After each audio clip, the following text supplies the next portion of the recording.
galera, beleza? Como é que vocês estão? Meus amigos, hoje é segunda-feira, uma nova semana se inicia e com ela, a grande imprensa já tenta emplacar uma nova narrativa. É o tal do Pandora Papers. Mas o que é isso? Bom, é um vazamento de dados fiscais de empresários, celebridades, artistas, políticos e no meio de toda essa gente temos membros e apoiadores do governo Bolsonaro. Então, a gente vai desmistificar toda essa narrativa, não tem nem pé nem cabeça.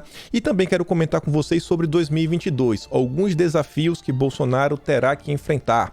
Quero também falar do Moro, falar da esquerda, como eles estão fazendo para conseguir votos entre os jovens. Quero falar de fake news, tem muita coisa para falar que envolve Felipe Neto, envolve também o TSE, a cassação da chapa Bolsonaro-Mourão. Eu já adianto, eu não acho que vão caçar, mas tem um jabuti que eu quero comentar com vocês. Quero também falar sobre um projeto de lei do PT que quer tornar inelegível pessoas que cometam crimes contra a democracia. E como vocês sabem, só tem um lado no país, que pratica atos antidemocráticos. Olha como as coisas se encaixam. Ainda tem mais algumas coisinhas, eu nunca lembro de tudo.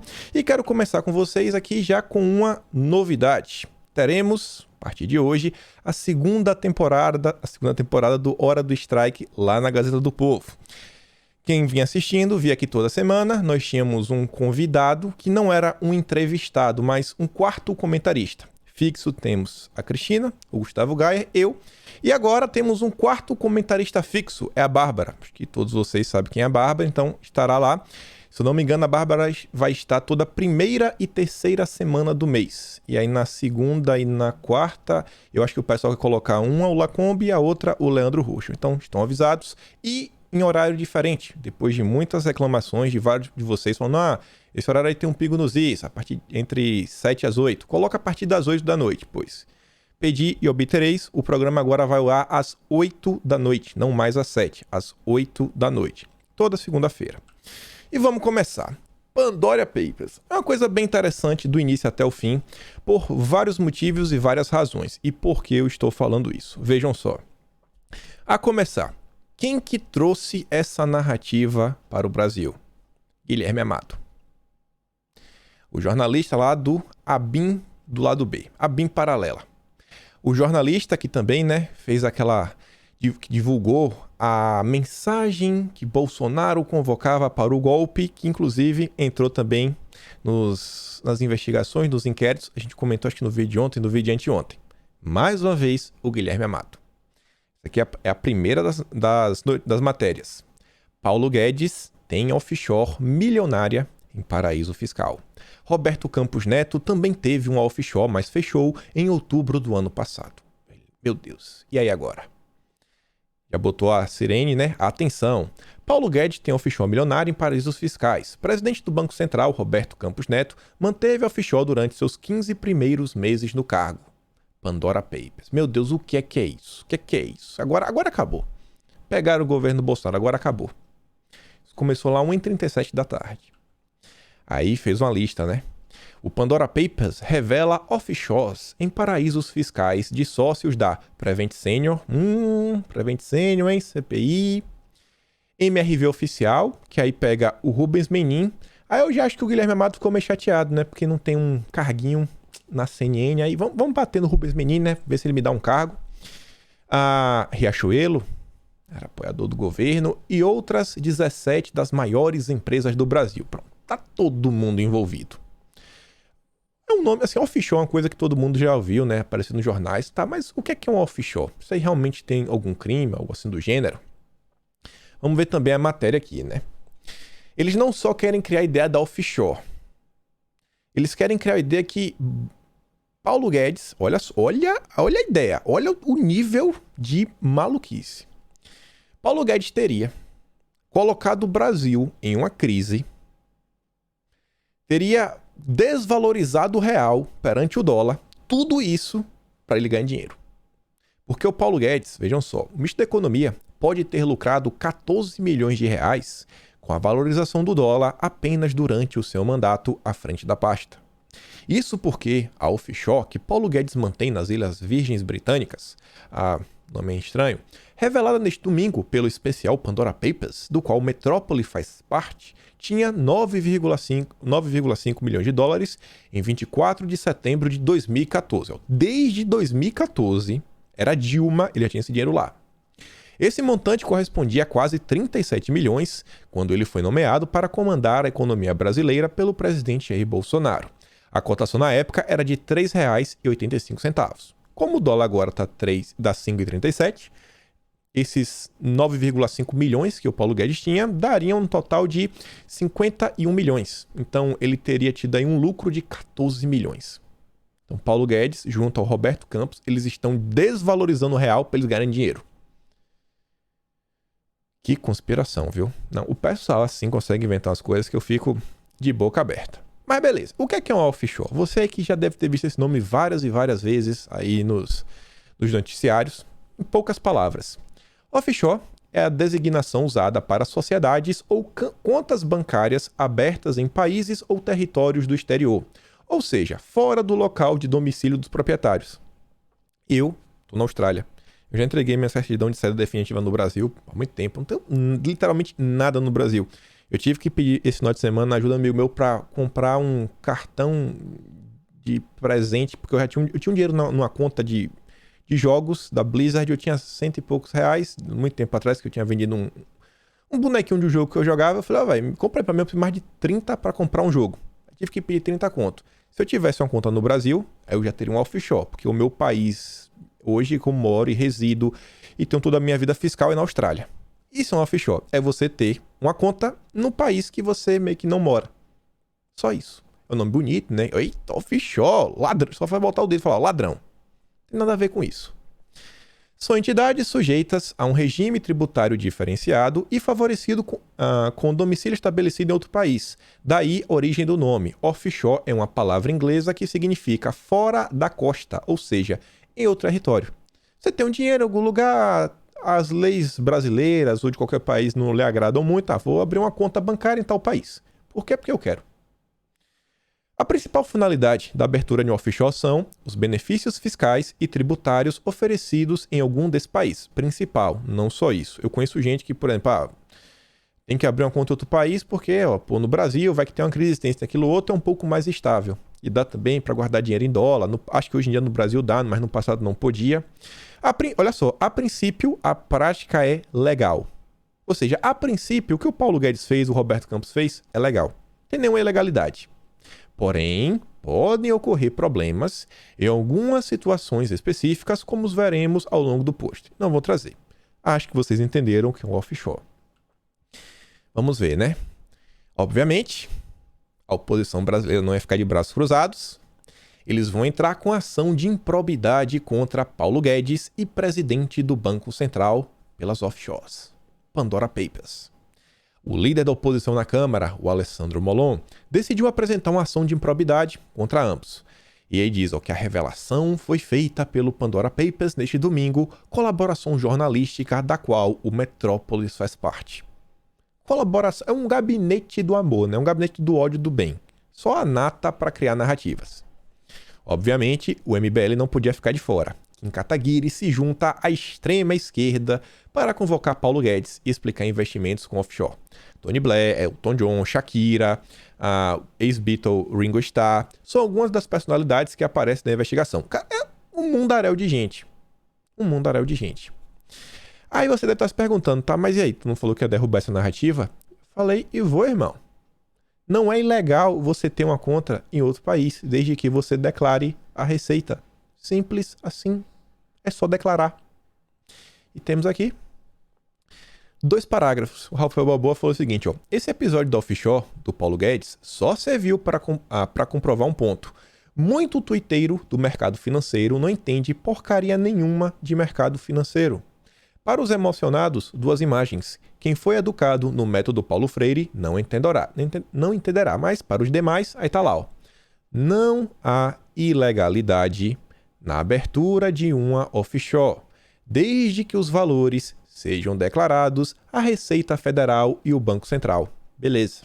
Porém, segundo a revista Piauí, o artigo 5º do Código de Conduta da Alta Administração Federal proíbe funcionários do alto escalão de manter aplicações financeiras sobre as quais a autoridade pública tem informações privilegiadas em razão do cargo ou função. Tá? E aí o Guedes? Então o Guedes pode estar errado. Vamos ver? Pelo Código de Conduta, as autoridades públicas são obrigadas a declarar todos os seus bens à Comissão de Ética Pública no prazo de até 10 dias após assumir o cargo. O ministro Paulo Guedes, disse à revista, tem informado a Comissão de Ética Pública sobre seus investimentos em janeiro de 2019, quando assumiu o Ministério da Economia. A comissão julgou o caso em julho deste ano e decidiu arquivá-lo por não ter identificado irregularidades. Já foi até julgado o Paulo Guedes e não encontrou nenhuma irregularidade. E isso foi o Pandora Papers. Pegar algo que não é ilegal e dar ares de legalidade. Apontar o dedo para tentar chamar os apoiadores e membros do governo de criminosos. É tudo o que eles conseguem fazer. Olha aqui, olha essa imagem. Otávio Facuri. Empresários bolsonaristas têm offshore em paraísos fiscais. Eu só vou ler até o ponto e vírgula. Facuri declarou empresas milionárias à Receita. Ele declarou, a Receita sabe, não é legal, bola pra frente, que atrás vem gente. Sabe quem mais está no Pandora Papers? 35 atuais ex-líderes mundiais e mais de 300 autoridades em 90 países, blá blá blá blá. Não tem nada. Nada. O Pandora Papers é a maior colaboração jornalística da história. É organizada pelo ICI-Jorg e reúne 600 jornalistas de 117 países e 150 veículos. O Washington Post, é o País, Guardian, Le Monde. No Brasil, tem o Metrópolis, Agência Pública, Revista Piauí e Poder 360. Só a nata. Dá pra chamar de gabinete do ódio isso? Não, né? Aí você vê o seguinte, ó. O Samuel Puncher, né? É o Sam Puncher, o mestre em editar vídeos para dar ares de crimes às coisas normais. Ele aí é o grande autor. O ápice da carreira do Sam Puncher foi pegar lives públicas que Bolsonaro disponibilizou no Facebook dele, fazer um compilado, colocar uma música sombria e falar, ó, Gabinete das Sombras. Revelado. Gabinete das Sombras. E aí o próprio Sam Puncher me falou o seguinte, ó.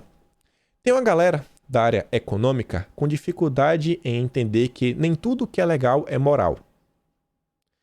Os princípios da administração pública são legalidade, impessoalidade, moralidade, publicidade e eficiência. Quando o agente público se afasta de algum deles, o público deve saber. Eu não acho que nenhum deles, quebrou nada disso. Mas tudo bem. O ápice vem agora. Não é crime. Tem um offshore, desde que declarada. E elas foram declaradas. Não é porque é legal que deixa de ser notícia. Tá vendo o final? É só para criar confusão. Essas pessoas estão dispostas a desestabilizar a economia brasileira, causar prejuízos, que no fim da linha, quem vai sofrer é o pobre. É um prato de comida a menos na barriga de um pobre. Mas não estão nem aí. O importante é a notícia. Dá ares de crimes. E com esse tipo de notícia, você criminaliza o governo, promove perseguições, buscas e apreensões, prisões e tudo que vocês já estão acostumados a ver. Isso foi o Pandora Papers. Aí você vê aqui, ó, olha só. O Jair Me Arrependi. Perfil aí que foi turbinadíssimo durante a CPI, né? Pelos grandes deputados, senadores da esquerda e também a mídia. Tava fazendo ontem lá um Spacer naquele espaço. Você pode juntar várias pessoas no Twitter para bater um papinho. Para falar do Pandora Papers. Paulo Guedes, você tem dinheiro, compre um anticaspa. Aí o Vilmigu, não sei nem como é falando desse cara, postou o seguinte, ó. Será que rolou coordenação do ataque ao governo hoje? Eu não sei. Mas ele também trouxe essa postagem aqui, ó. Olha, só a nata. Só lembrar que o Sam faz parte do Gabinete do Amor. Todo dia uma tramóia para derrubar o governo. Olha esses spaces aqui. Já me arrependi, junto com o Renan... Não é o Amparo. É Thiago Amparo. Renan Brits. Globo. Samuel Puncher, Guilherme alguma coisa. Só perfil verificadinho. É o Gabinete do Amor. Todo mundo verificadinho aqui, viu? Confia. Isso foi o Pandora Papers. Acabou. Inclusive o Paulo Guedes já foi até o próprio STF já falou que não tem nenhum problema. E aí acabou. Qualquer coisa que você quiser aí é você ficar dando, revirando coisa que não tem nada. O que você pode questionar também sobre essas questões que envolvem offshore é o seguinte, ó. BBC News. Novo vazamento global revela offshores de Henrique Meirelles no Caribe. Isso foi em 5 de novembro de 2017. Nesse momento aqui, ninguém fez escândalo. Ninguém fez escândalo. O Arthur diz, quando o presidente do Banco Central de Lula e ministro do Temer tinha offshore, o PT não reclamava. Ou será que não era do Meirelles? E aí o antagonista ontem fez o maior chilique. Só para lembrar que o COAF não está mais com o Moro. Graças a Deus. Se o COAF estivesse com o Moro, o vazamento aí de ontem ia sair constante. Toda semana ia ter lá uma exposa de via antagonista de dados de alguma pessoa. Aí tem lá, ó. Antigo crítico de offshores, Moro é contratado por holding em paraíso fiscal. É o antagonista, né? Não dá para levar a sério. Não dá. E já falando neles, olha só isso daqui. Voltar um pouquinho ainda nas manifestações, né? O fracasso das manifestações lulistas, falar algumas coisas. A esquerda, que eu mostrei para vocês ontem, o antagonista tentando ajudar o Lula, né? Ato contra Bolsonaro ocupa 8 quarteirões da Paulista. Depois que tudo deu errado, ontem pela manhã, tá lá o Mainardi, ó. O fracasso lulista nas ruas. Agora fracassou, né? Deu errado, aí tá querendo desassociar sua imagem, que tá todo mundo falando, o antagonista virou o folhetim do Lula. Vou mostrar esse aqui também, né? Só esse aqui, na verdade, mostrei esse aqui ontem, eu só fiz um compilado. Eu coloquei aqui só porque lá no Twitter tem muita gente que gosta de pegar a imagem e passar pra frente e não dá nenhum tipo de crédito. Mas aqui achei que é uma imagem boa, tá um compilado bem bom. Você bater aquele print, manda pro seu amigo. Vou mostrar aqui, ó, a imprensa brasileira que você tanto gosta e confia. Na esquerda, a gente comentou ontem, a CNN falando, né? Capitais têm protestos pacíficos contra Bolsonaro. E à direita, manifestantes tentam agredir Ciro Gomes com pedaços de pau. Completamente pacífico. Avançando aqui, Bolsonaro fez questão de trazer mais uma vez lá, né? O bonequinho dele pegando fogo e manda. Bom dia a todos. Muita paz e alegria nesse domingo. Inscreva-se gratuitamente em nosso Telegram e acompanhe todos os dias informações de ações do presidente Jair Bolsonaro.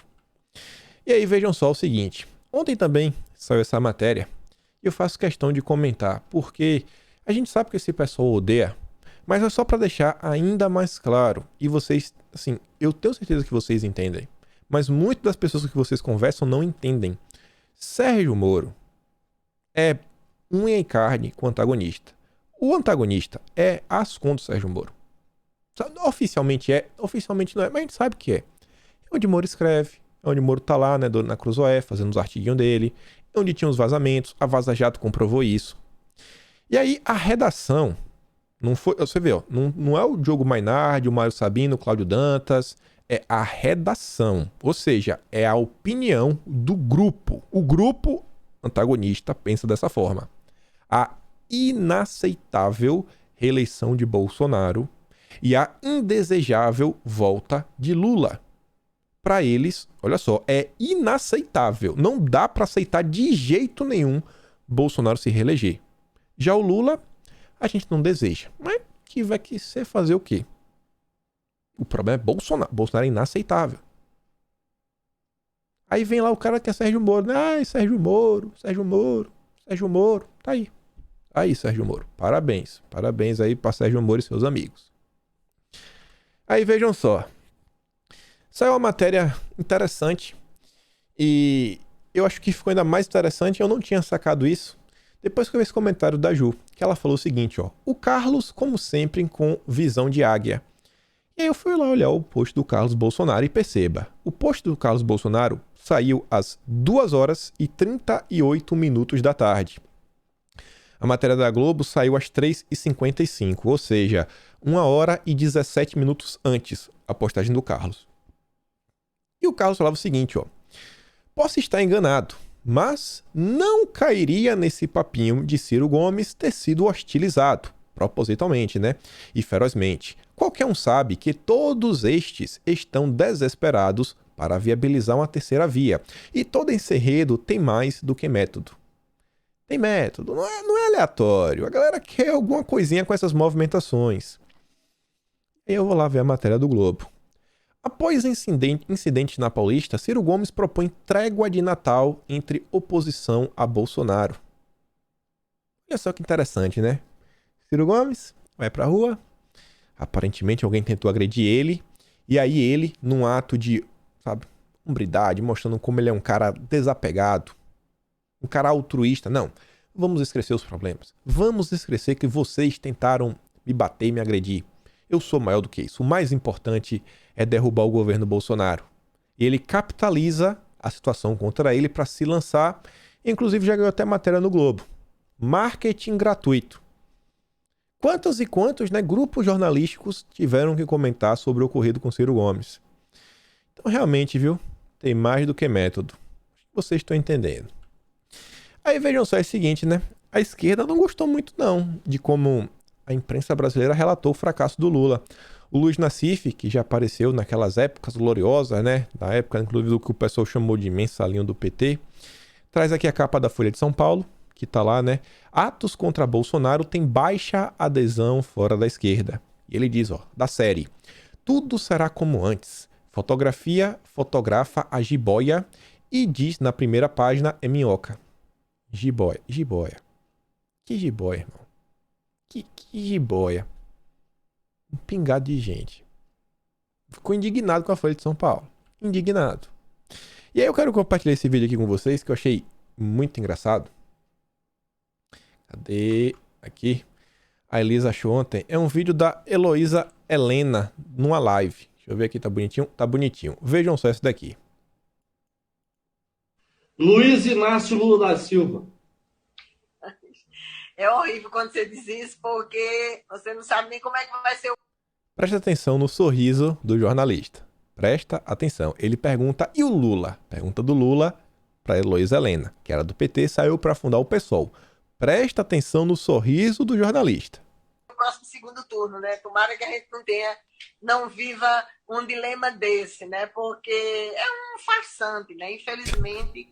Infelizmente, alguém vai dizer, mas tá vendo, vai fazer o jogo do Bolsonaro. Eu não faço jogo de ninguém.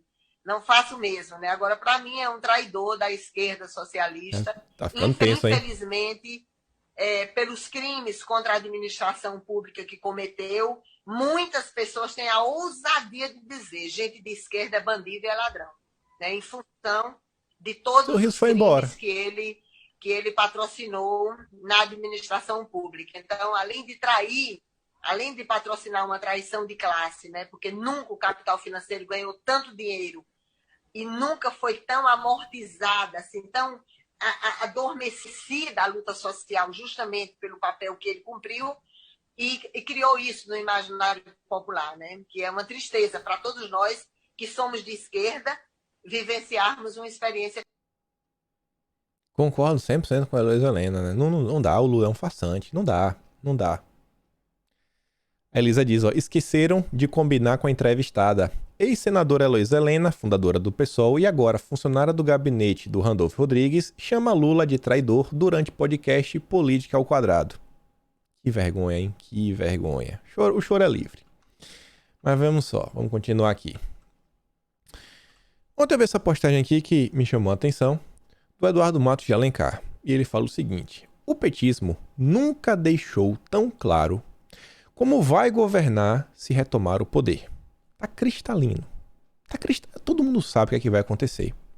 O objetivo declarado é amordaçar a imprensa, censurar a rede social e intimidar na base da força física qualquer oposição.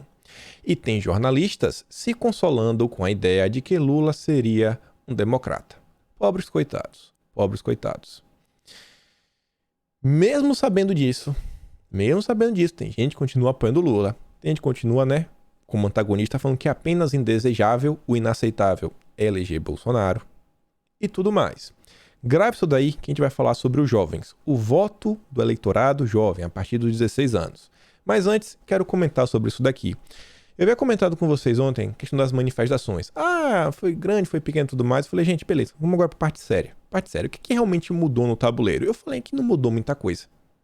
Já tinha dito. Foi uma questão mais eleitoral. Foi uma manifestação eleitoral, mais para definir sobre a terceira via, fechar de vez, mostrar, cara, não dá, agora é o Lula mesmo, vamos aceitar, é Lula versus Bolsonaro.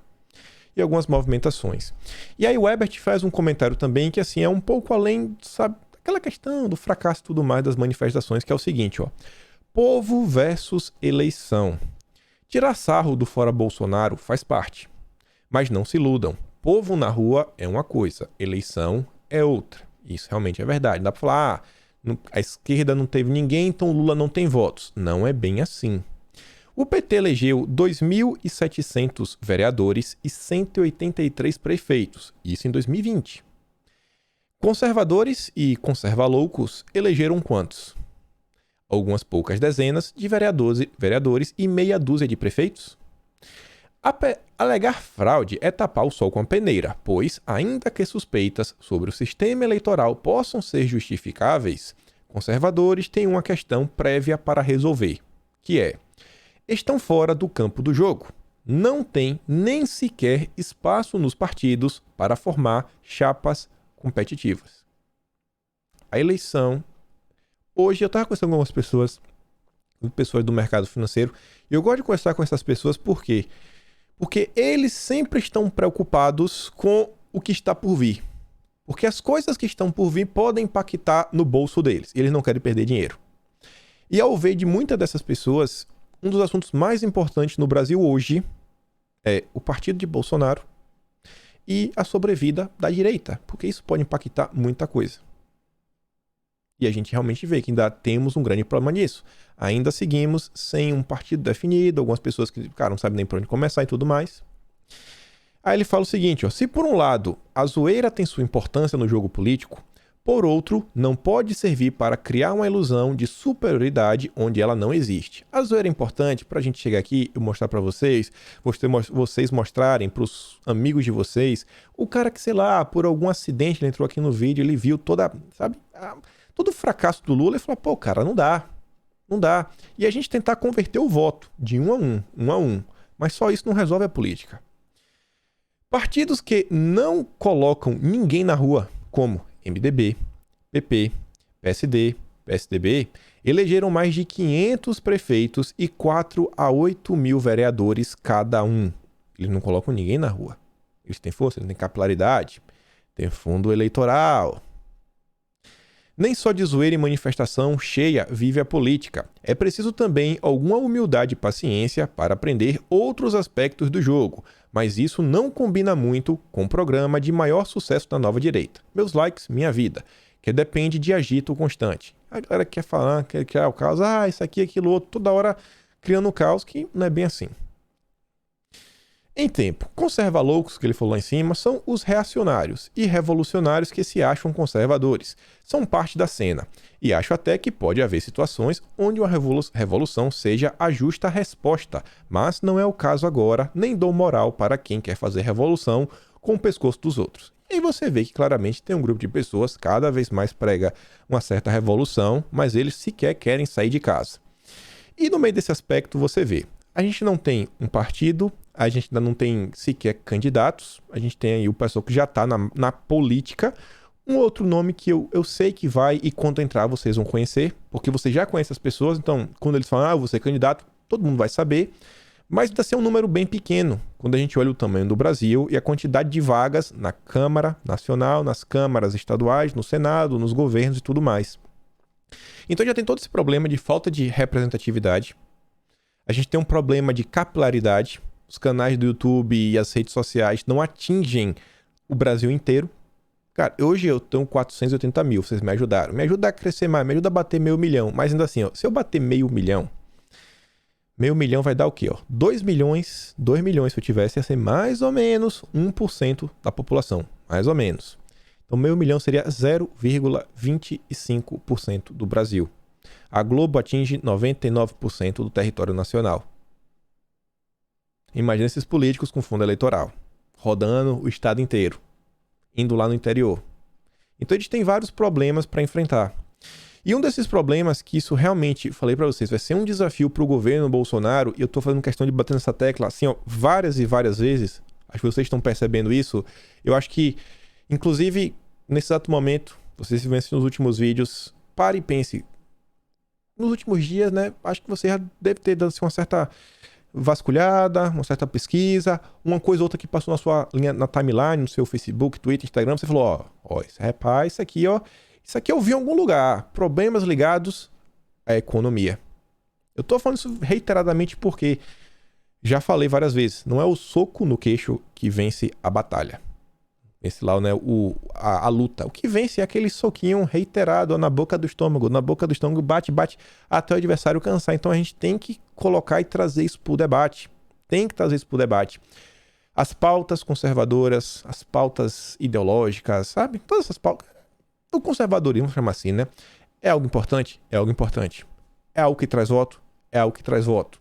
Mas não dá para fechar os olhos para uma grande parcela da população que vota com o bolso.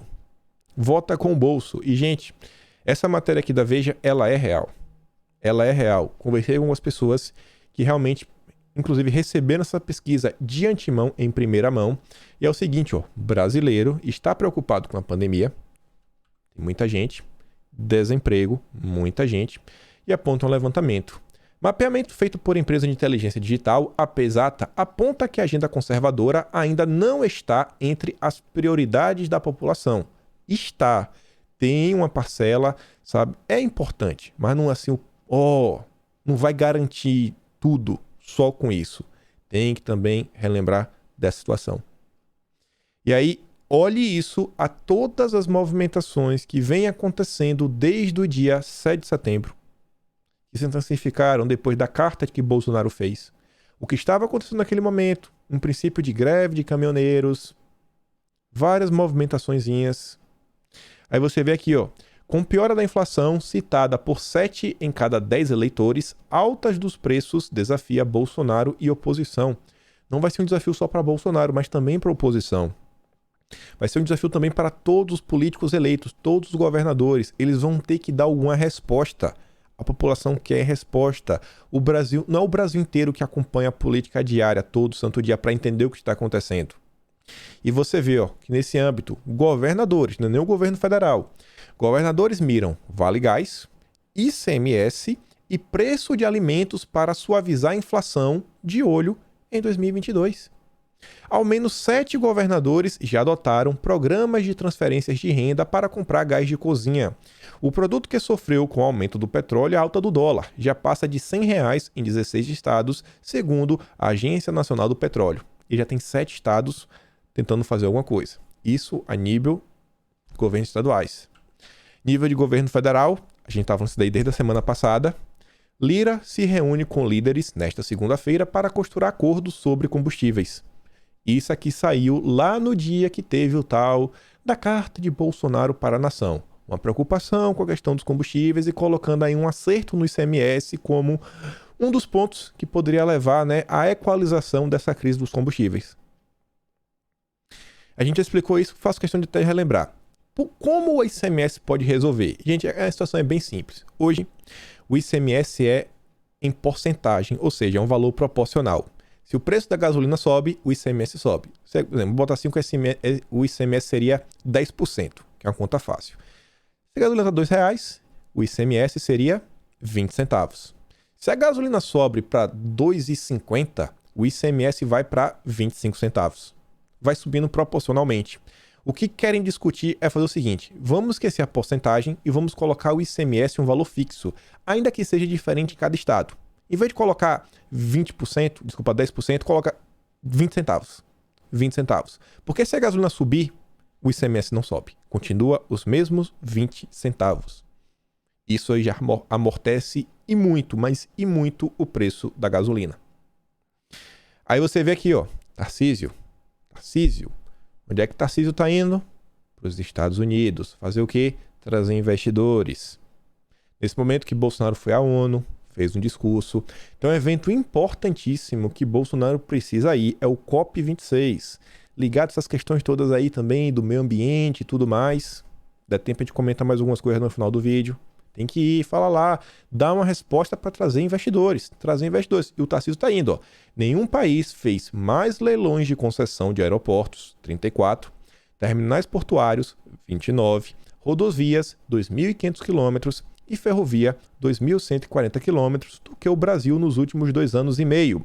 Quem quer investir em infraestrutura no mundo vai ter que olhar o Brasil. Aí tá lá, ó. Tarcísio embarca neste sábado aos Estados Unidos para vender super concessões. Importantíssimo. O governo está mirando lá na frente.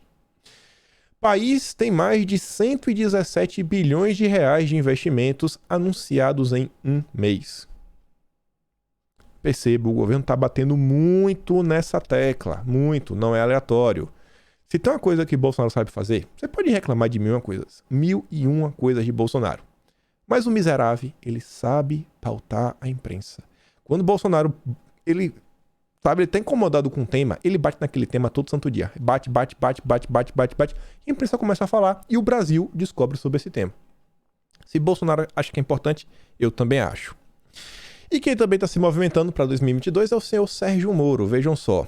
Ex-juiz Sérgio Moro toma um voo de volta para os Estados Unidos neste domingo para o último mês de seu contrato com a consultoria Álvares e Marçal, que se encerra em 30 de outubro. Em novembro, de volta ao Brasil, Moro lançará o livro que vem escrevendo desde que deixou o governo Bolsonaro. E a obra está, segundo interlocutores do ministro, diretamente ligada com os planos de disputar o Planalto. Faço aqui de uma pergunta, né? Porque foi a Rosângela Moro, a mulher do Moro, que falou que escreveu um livro. O Moro também vai lançar. Quem está escrevendo esse livro? Foi o próprio Moro que escreveu ou foi a Rosângela? O livro não vai ter foco no passado. Não, né? Não. Vai falar sobre a Lava Jato. Não tem foco no passado. A Lava Jato é o que? Está no futuro? Sobre sua passagem pelo governo. Isso não é o passado? E o apoio a Bolsonaro. Mas será, sobretudo, sobre planos para o Brasil, com enfoque no combate à corrupção, uma pauta que até hoje está na mão dos lavajatistas. A gente tem que recuperar essa pauta. Tem que recuperar. Essa foi uma pauta do ser humano normal. Qualquer pessoa com 5 neurônios é contra corrupção. Qualquer pessoa. O que Moro diz combate à corrupção é só pauta eleitoreira. Será parecido, portanto, com o livro que presidenciáveis lançam 1 ano antes de disputarem a presidência.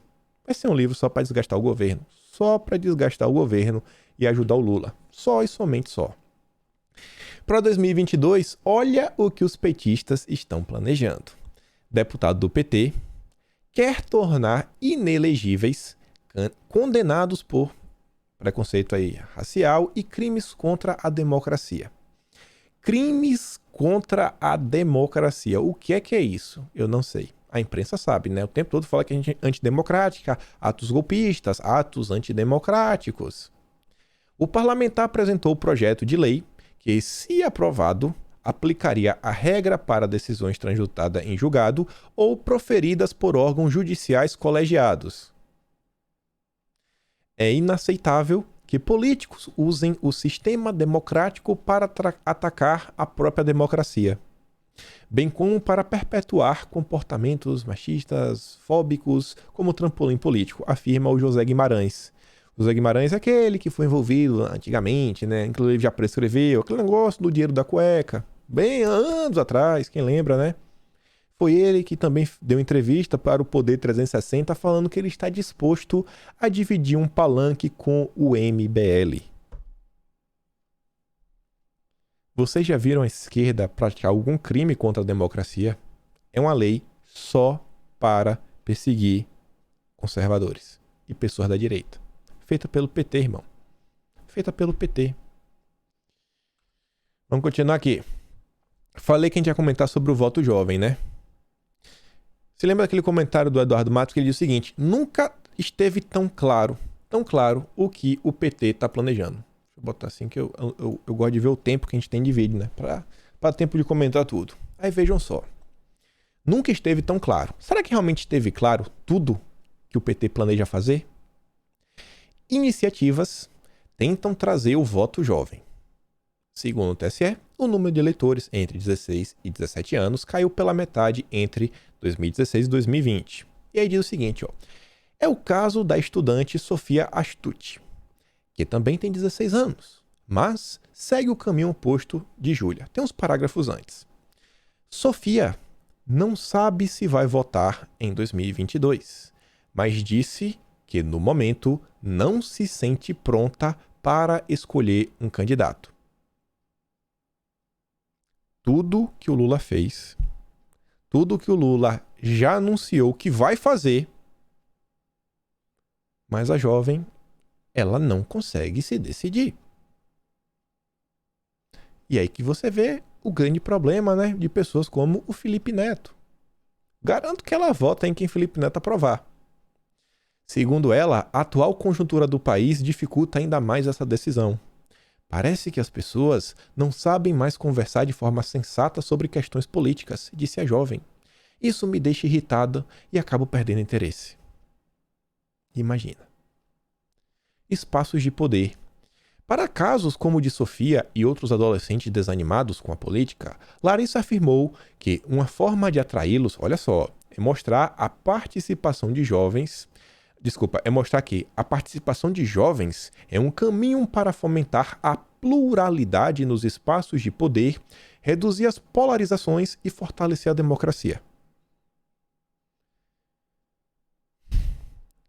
Jovem. O que é que jovem quer participando? Gente, você deixa uma pessoa de 16 anos votar? Na minha concepção, tá tudo errado. Tá tudo errado. Tá tudo errado. Eu já tô no nível que eu não sei nem se 18 anos, mas tem capacidade de falar assim, não, eu vou votar. Sabe? Acho que devia até botar uma prova. Vamos botar aqui uma prova. Sabe? Tem uma prova, uma prova simples. Uma prova de português e redação. Você escreve assim, ó. Tem que tirar no mínimo 6, mas na prova decente. Assim, ó. Sabe escrever e ler, sabe? Então é beleza. Pode votar. Tem que ser assim. Porque não dá. Imagina você você se informa todo santo dia, você gasta horas e horas do seu dia para entender a história, o presente, o passado e tentar analisar o futuro para tomar uma decisão e o seu voto tem o mesmo peso da menina que ela não consegue saber em quem ela vai votar porque tá tudo muito confuso. Ah, acho que eu vou votar no Lula. Vou votar no Lula para acabar com a polarização. Aí você vê aqui, ó. Quanto mais adolescentes exercendo a cidadania por meio do voto, maior a chance de construção de uma agenda de desenvolvimento com mais diversidade na tomada de decisões, observou a pesquisadora. Não ocupar é deixar o espaço vazio para que outros personagens ingressem, os mesmos homens brancos e velhos. Você tá sentindo já, né, o discurso. Você tá sentindo aquele discursinho aquele saborzinho que é amargo na língua de discurso comunista identitário? Eita, chega azedou a boca, né?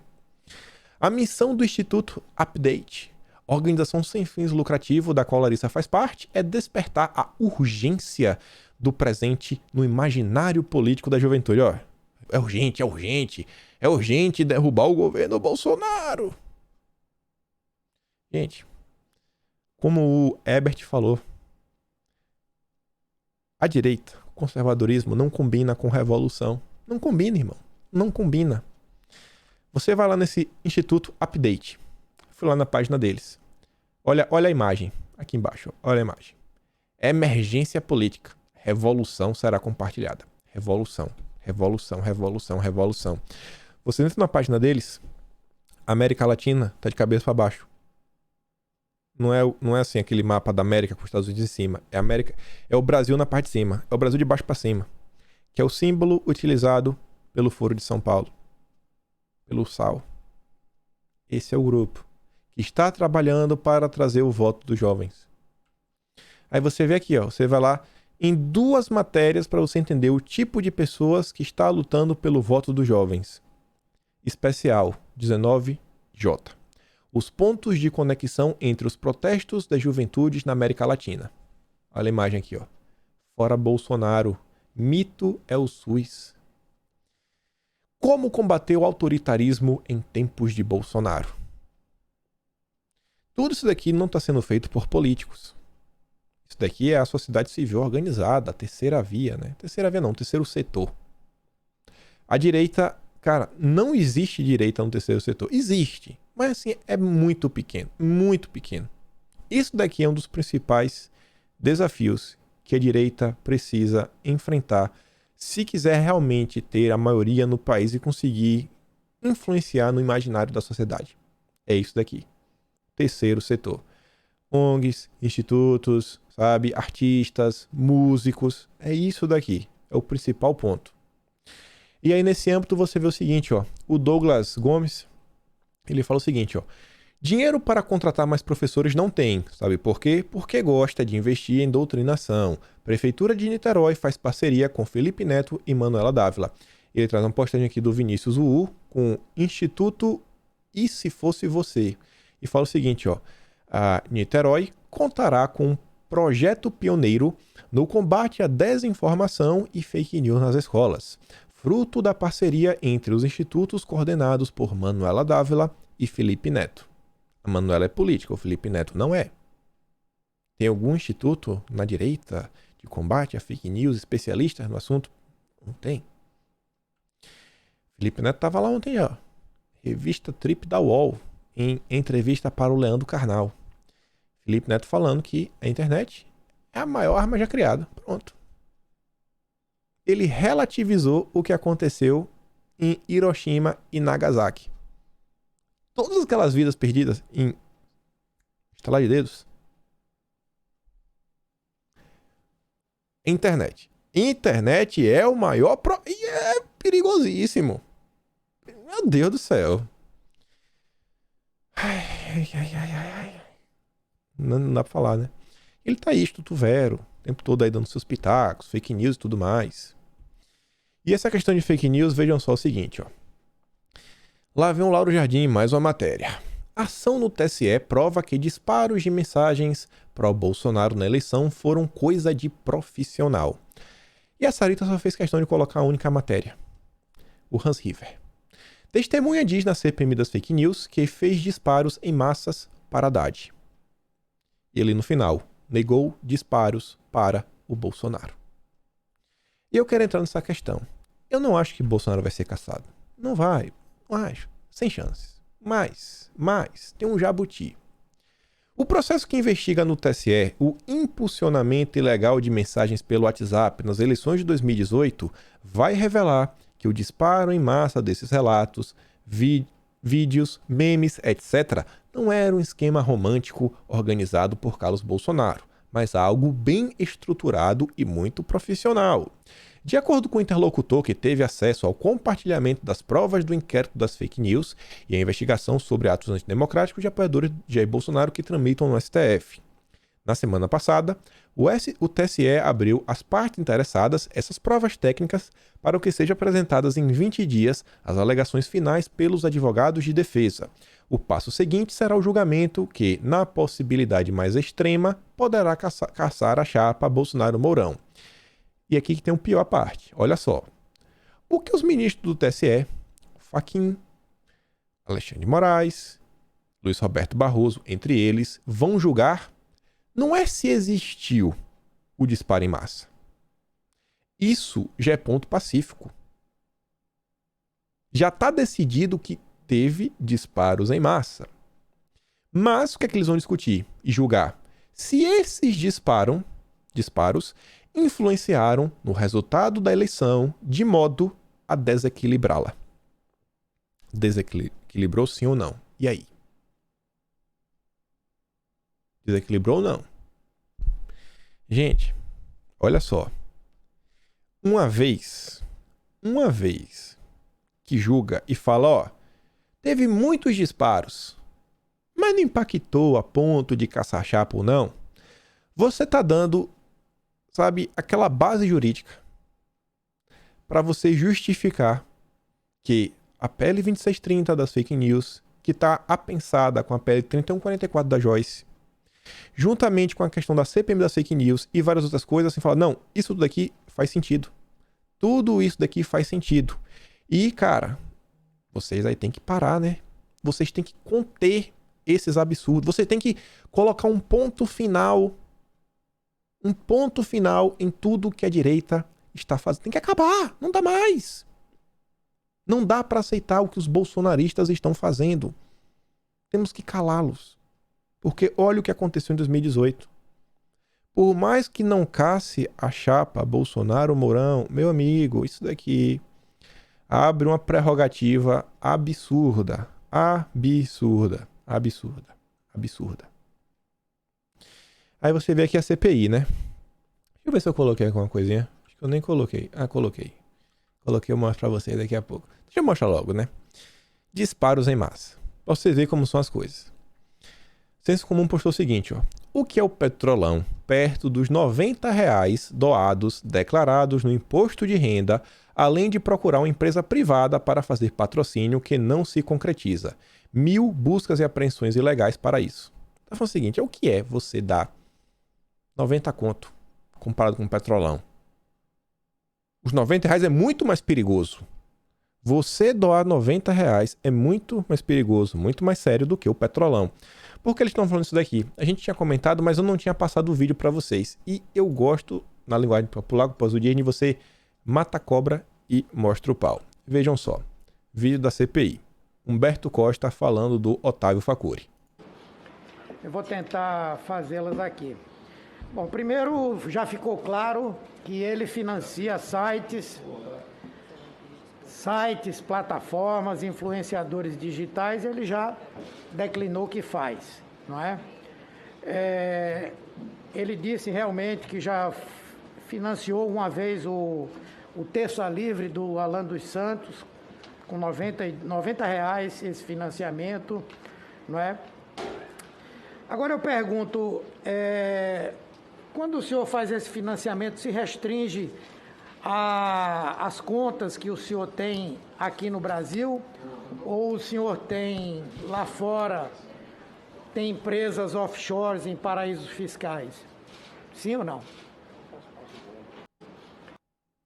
Por R$90. R$90. A pessoa está sentada basicamente no banco de uma inquisição, né? Quase com a guilhotina no pescoço para pegar. E a gente começou a falar da CPI, vejam só Renanzinho, né?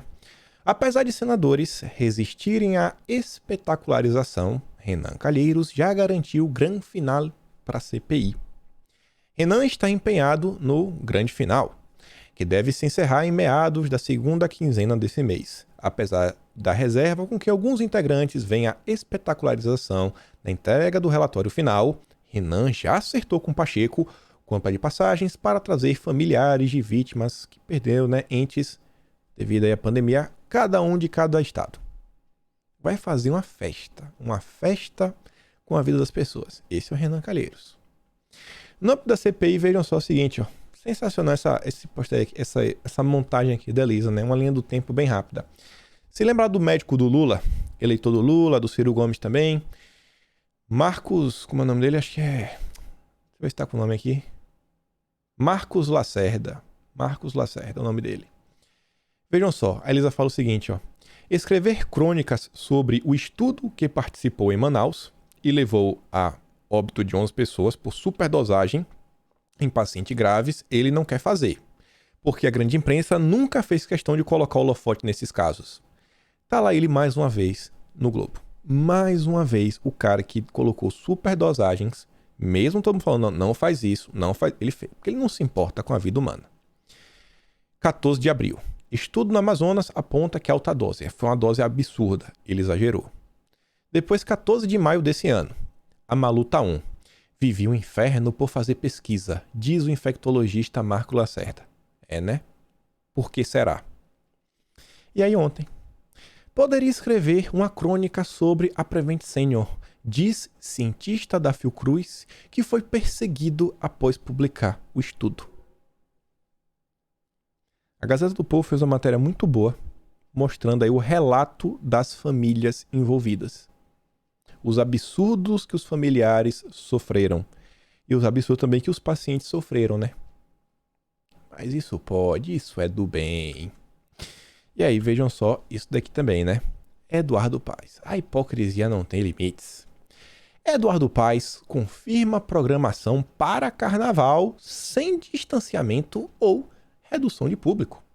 Se tivesse regra, eu seria o primeiro a desrespeitar. O cara que instaurou o passaporte no Rio de Janeiro. Mas o carnaval pode, não tem regra nenhuma. O Aslan traz aqui, né, um antes e o depois. O antes tá aqui, ó. Eduardo Paes dá bronca sobre aglomerações. Inadmissível tanta gente sem consciência. Não pode aglomerar. Mas no carnaval pode. Carnaval pode. Esses são os políticos brasileiros. E o que falar disso daqui, pessoal? Isso aqui você entende, né? O que é que eles realmente querem com o tal dos passaportes. Essa imagem aqui foi de Israel, no mercado de frutas. Tá lá, ó, tomates. Quem não tomou nada, fora de estoque. Você não pode nem comprar. Aqui, ó. Sem estoque, irmão. Não, mas tô vendo aqui. Não importa. As que tem aqui vendendo não é pra você. Se você só tomou uma, 28 shekels. Se você tomou duas, 25. E se você tomou três, é 20. Ele pegou aqui, né? Botou no Google pra te mostrar que realmente é isso que as pessoas querem, né? Com o tal do passaporte. Outra coisa absurda que já passou um tempo, é sempre bom relembrar, o Renan traz aqui, ó. Barroso, do STF, proíbe missões religiosas em aldeias indígenas e bancada evangélica reage. Mas Renato fala o seguinte, ó, passou uma semana dessa notícia e é ensurdecedor o silêncio dos partidos que se dizem ser base do governo com cargos, ministérios e afins. Ele coloca o PP, PSC, Republicanos, PL, note, cristãos têm mais votos do que os índios. Não há terceira via e o PT já não consegue encher uma Kombi. Logo, logo, vocês com seus candidatos ao executivo e legislativo vão querer rodar pelas lideranças cristãs em busca de apoio. Sigam aí, em silêncio, e não trabalhem para derrubar esse absurdo inconstitucional para vocês verem. O Alok tá fazendo show, né? Nas aldeias. O Alok pode fazer. Mas os políticos estão tudo quietinho. Tudo quietinho. Vou mostrar para vocês aqui algumas imagens que acho que podem animar um pouquinho, pelo menos eu fiquei animado. Eu vi umas postagens ontem, o pessoal mostrando aí como é que andam shoppings pelo Brasil. Eu vi esse cara aqui, ó. Esse daqui foi em São Paulo. Eu vi aqui esse shopping Tamboré, não sei nem onde é que fica. Eu vi esses dias um canal de um cara que estava andando, só andando, sem falar nada, pela praia do Rio de Janeiro, praia do Leblon. Eu fiquei feliz com o que eu vi. Eu tô vendo o Rio de Janeiro, inclusive, mais livre do que, cara, aqui na Austrália, nos últimos dias. O bicho tá pegando. Aqui nunca teve nada, a gente nem máscara usava. E agora, assim, de 2 meses pra cá, meu amigo. E enquanto isso, enquanto o Brasil as coisas estão retomando, mais uma vez, quero mostrar algumas coisas que se ligam à economia. Porque isso daqui pode vir a assolar o Brasil. E vejam só o seguinte, aqui em Londres. Liberar com ônibus. Olha só. Isso aqui é Londres, o porto cheio, tá tendo combustível, gasolina. E as ruas tá assim, eu tive que pedir os carros para sair para o ônibus, para liberar com o ônibus. Todos esses carros aqui estão... Louco? Olha só para isso. Sem combustível, Londres, viu gente? Não é Brasil não, viu? Problemas de abastecimento em Londres. Olha isso daqui. Isso daqui é o Carrefour no centro de Bruxelas. Meu Deus, tá vazio. Vazio a parte do que comida pronta. Tá vazio. Aqui a parte da carne, bolacha. Olha. Gente, esse é um Carrefour no centro de Bruxelas, né? Olha. Olha. Olha que horror. Vazio.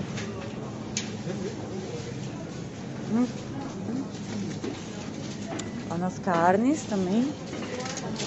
Lá nas carnes. Pão. Vazio. Aqui vazio. Carne. Carne não tem, né? Nossa.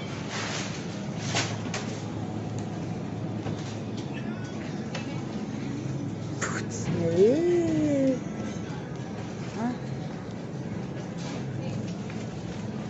Não existe carne pra comprar, se a pessoa quiser. Tem só uns restos aqui, né? Ali só sorvete sobra. Sorvete doce. Vocês estão vendo que esse assunto a gente já tá comentando em vídeo tem um certo tempo, né? Pô, desabastecimento, problemas na economia e tudo mais. Imaginem tudo que vem acontecendo e mais uma vez faça reflexão. Deve ser por isso, né, que o governo está falando tanto nas questões econômicas, tanto bate na tecla dia sim, dia também. Por hora é isso. Acho que hoje vou começar lá na plataforma roxa que eu falei pra vocês lá na live. Quem assistiu a live 2 anos sabe do que é. Aviso lá no Telegram, se for fazer vídeo lá. Às 8 da noite, tem hora no strike. Se inscreve nos canais, nas minhas redes, torne membro do canal e a gente se vê amanhã. Lembra de curtir e compartilhar. Aquele grande beijo, abraço, tamo juntos e valeu, meus amigos. Fui!